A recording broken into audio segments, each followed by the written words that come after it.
Mesdames, Messieurs, bonsoir. Il restait sans doute un fond de sac de la Conférence nationale souveraine de 1993 qui a été vidé, il faut espérer, à l'occasion de la messe des enfants du Grand BET, Borkou Enedi Tibesti. Il est bien vrai qu'à chacune de ces rencontres publiques ou privées, Idriss Déby Itno déclarait volontiers aux frères de cette région leur part de responsabilité dans la folie meurtrière qu'a connue notre pays. Faya 1996, 2001, Bardaï 2012, Fada 2005 et j'en oublie. Il faut dire les choses telles qu'elles sont. De la cohésion et de l'entente entre les enfants du BET dépend en partie la stabilité du Tchad.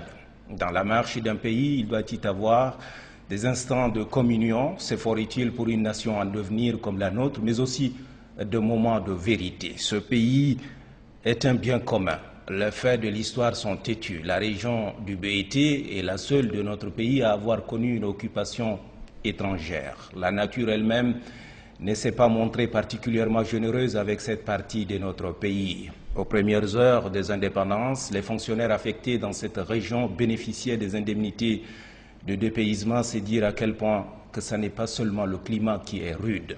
Les enfants du Grand BET, eux, ne sont jamais d'accord que sur leurs désaccords. Depuis des années, les habitants de Faya tergiversent sur le projet Faya Djedid, ayant un skin pour parler comme les habitants de Faya.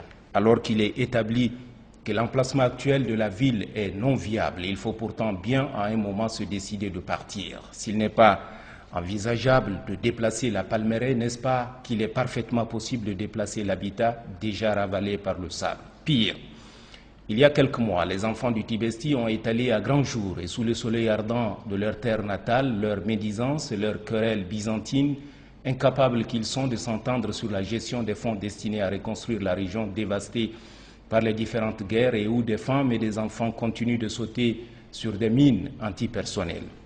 C'est aussi, de mon point de vue, un test grandeur nature de la laborieuse politique de responsabilisation des collectivités décentralisées. Si les collectivités peinent à se décider, il faut bien que la République parle. Et c'est bien ce qui est arrivé avec la gestion des fonds destinés à la reconstruction du Tibesti, rétrocédé finalement au ministère du Plan.